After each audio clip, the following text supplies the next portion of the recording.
ከሰሃራ በታች ባሉ የአፍሪካ ሀገራት መካከል ዝቅተኛ የገቢ አሰባሰብ ሂደትን ከሚከተሉት አንዷ የሆነችው ኢትዮጵያ ለ2018 ዓ.ም ካቀረበችው 1.93 ትሪሊዮን ብር በጀት ውስጥ 73 በመቶ ያሉን ከሀገር ውስጥ ገቢ ለመሰብሰብ አቅዳለች። ይህም አምና ከነበረው ተመሳሳይ እውነት ጋር ሲተያይ ብልጫ ያለው ሲሆን በሀገር ውስጥ ገቢ ለመተካት የተያዘው ውጥን ደግሞ በበጎ የሚታይ ሆኗል። ለፌዴራል መንግስት ከተያዘው 73% ወይም ወደ 1 ትሪሊዮን አካባቢ የሚሆነው ደግሞ ከውስጥ ገቢ የሚሸፈን 73%።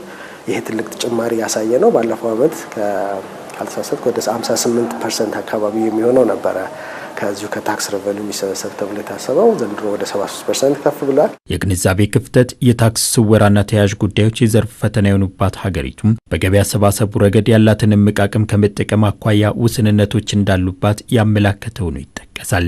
በመሆኑም ገቢን በማሳደግ ለበጀቱ የ73 በመቶ ድርሻ እንዲኖረው መታቀዱም ያሉ አማራጮችን ለመመልከትና ውስጣዊ አቅምን ለማጎልበት በጎ ሚና ይኖረዋል። ጥናታችን የሚያሳየው ሀገሪቱ ከምታመርተው ወይም ደግሞ ኢኮኖሚው ከሚያመርተው ምርት አንጻር የሚሰበሰበው ኢንተርናል ሬቨኒው እጅግ የራቀ መሆኑን በጥናቶቻችንም አሁን በቅርቡ ባሳተምነው መጽሐፍም ማክሮ ኢኮኖሚክ አፕዴት ብለን ባሳተምነው መጽሐፍም በግልጽ የታየ ስለሆነ ይሄ አቅም አለ፣ ግን ያው በአግባቡ የት ነው የሚሰበሰበው የሚለው መሰረታዊ ጉዳይ ሆኖ እንዳለ ግን ከውስጥ ገቢ ተጨምሮ መታየቱ ይበል የሚያሰኝ ነው።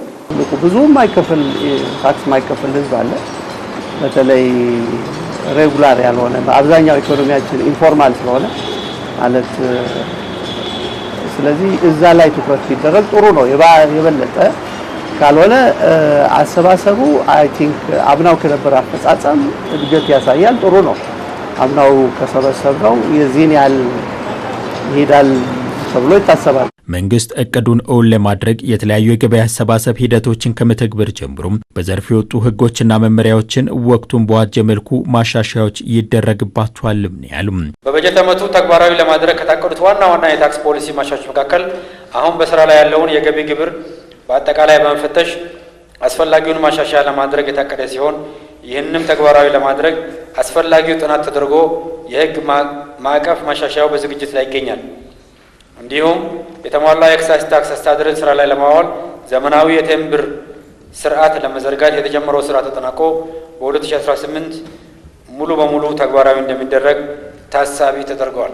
ከዚህ ባለፈም የግብር ከፋዩን ንቃተ ህሊና ማሳደግ የሚችሉ ስራዎችን ማጠናከርና ከወረቀት ንክኪ ነጻ የሆነ አገልግሎት መስጠት የተያዘውን ውጥን ከግብ ለማድረስ እንደሚያስችልም እምነት ተጥሎበታል።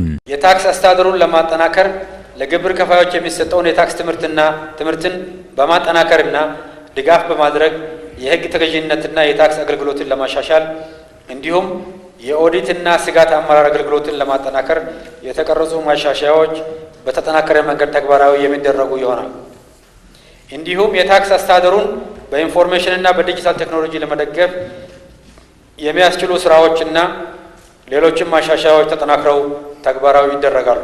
የንግድ ላይሰንስ ለማውጣት፣ ታክስ ለመክፈል፣ ላይሰንስ ለማደስ እንደው በንግዱ ዓለም አንዱ ወገን እንኳን ብናየው ሌላው ከዚህ ከቫት ሬጅስትሬሽን ጋር ከሌሎችም የዚህ የመንግስትን አገልግሎት ከማሳለጥ ጋር የተያያዙ ጉዳዮች በዋናነት ከሰው ንክኪ በጸዳ መንገድ የሚሄዱ ከሆነና ያ ሲስተም በደንብ ጎልብቶ የሚሰራ ከሆነ ሙስናን ማስቀረት የምንችል ከሆነ ብልሹ አሰራርን በዚህ መንገድ ማስቀረት የምንችል ከሆነ ስለዚህ እንደዚህ አይነት ዲጂታል ሲስተሞች መምጣታቸው አሁን ላይ ያለውን ካለፉት ዓመታት አንፃር የተሻለ የታክስ አሰባሰብ አቅም እንዲፈጥር መደላደል ይፈጥራል የሚል ሐሳብ አለኝ። የታለመውን እቅድ ግቡን እንዲመታና ውጤታማ እንዲሆን መንግስት ብክነትን በማስወገድ ወጪ ቅነሳና አምራቹን ዘርፍ በማበረታታቱ በኩል ሚናውን እንዲወጣም ተጠይቋል። ወጪ መቀነስ በዋናነት የሚጠበቅና አሁን ከዚህ ከያዝነው ሪፎርም የገቨርንመንት ሪፎርም ወይም ደግሞ የዚህ ማክሮ ኢኮኖሚክ ሪፎርም አንዱ ኪ ፐርፎርማንስ ኢንዲኬተሮች ወይም ደግሞ ዓለም አቀፉ ተቋማትም የሚያዩት ነው። ስለዚህ በዋናነት ፕራይቬት ሴክተሩ ነው ገበያው ላይ ገብቶ አክት ሊያደርግ የሚገባው። ስለዚህ የመንግስት ሚና መሆን ያለበት መደላደሎችን መፍጠር ነው የሚሆነው። ስለዚህ አላስፈላጊ ወጪዎች መቀነስ ምንም አለ የማይባል ነው።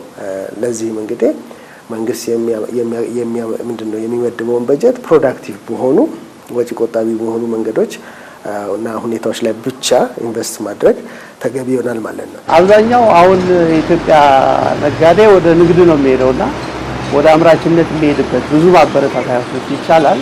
ወደዛ የሚሄድበት መንገድ ቢመቻች። ምክንያቱም የሀገር ውስጥ ምርት ካላደገ ምንም ትርጉም የለውም። ስለዚህ የሀገር ውስጥ አምራቾችን ማበረታታት ላይ ትልቅ ስራ ቢሰራ በዛው ልክ ስራ እድል ይፈጠራል። በዛው ልክ የውጭ ምንዛሬ እጥረታችንን ይቀንሳል።